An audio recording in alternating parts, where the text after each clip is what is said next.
Tomorrow, Hamilton County Commissioners will vote on a plan to close the $14 million deficit in the Stadium Fund. Commissioners Chris Monzel and Todd Portune have approved a resolution that will restore the property tax rollback to the full 30% that was agreed upon in 1996 to build these two stadiums.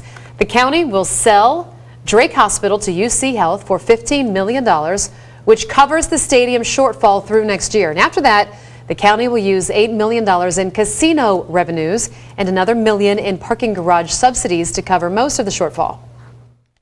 This year, we're actually selling Drake Hospital, coming up with the funds necessary to keep the promise to the voters and to taxpayers that they will get 100% of that property tax rebate. This agreement will save the owner of a $100,000 home $47 per year in taxes. Ben has more on the agreement in a Fox 19 reality check. Well, Wednesday, Commissioners Chris Monzel and Todd Portune will vote to approve their plan for the Stadium Deficit Fund. It only takes two commissioners to get it done, so it looks like a done deal. It's a complex issue, and it's one that's landed in our laps. We didn't create this. We're trying to solve it. Now, under this plan, Commissioners Monzel and Portune will give taxpayers the full rebate voted for back in 1996. You didn't get it last year. In fact, taxpayers lost that rebate to a tune of $9 million. Under this plan, UC Health has agreed to purchase the Drake Center for $15 million. Also, the county will end $1 million worth of subsidies for parking garages around the stadiums. And that will fix the stadium fund for 2012. But after 2012, there are questions about where the money will come from. The stadium fund runs a deficit of around $15 million a year. So where does the money come from after the Drake Hospital sold? In 2013, about $8 million a year will start to go to the stadium fund from projected casino revenue. Hamilton County will conduct a review for an immediate reduction in annual operational expenses of PBS and GABP. And Hamilton County will consistently search for reasonable opportunities to sell what they call idle county property and assets for the purpose of generating new revenues. We've done a lot of work to patch up relationships with the teams to get them to be willing to chip in on the capital costs. Hartman's plan, which looks like it's DOA, was to roll back part of your property tax rebate, putting $800,000 of your money back into the fund.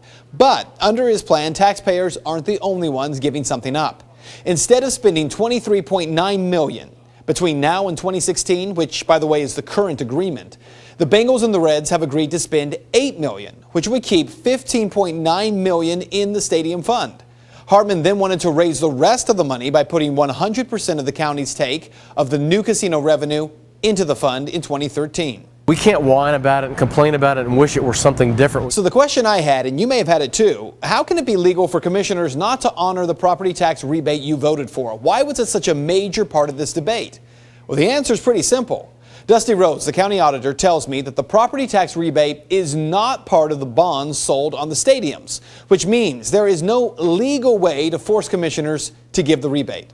It was nothing more than a politician's promise. So here's what you need to know. At this point, the plan from Monzel and Portune may not be a perfect plan, and even though there is no trigger to force politicians to honor the tax rebate, it was still a promise made by former commissioners 15 years ago, and taxpayers deserve for it to be honored.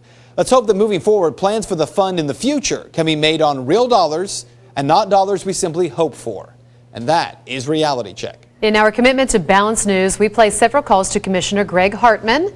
He has not returned those calls, but we will continue to seek out his opinion on the proposal.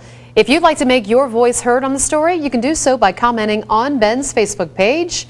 All you have to do is search Ben Swan, WXIX. I just want to mention quickly, I did talk to Todd Portune tonight also. He mentioned that besides the $15 million they're going to get for the Drake Hospital, there are also additional incentives for UC Health to put money into all kinds of medical programs, including dental care for the community. It's a 5-year plan. It's all part of the memorandum. We put it at the end of the story in the Reality Check section of our website. You can read it for yourself.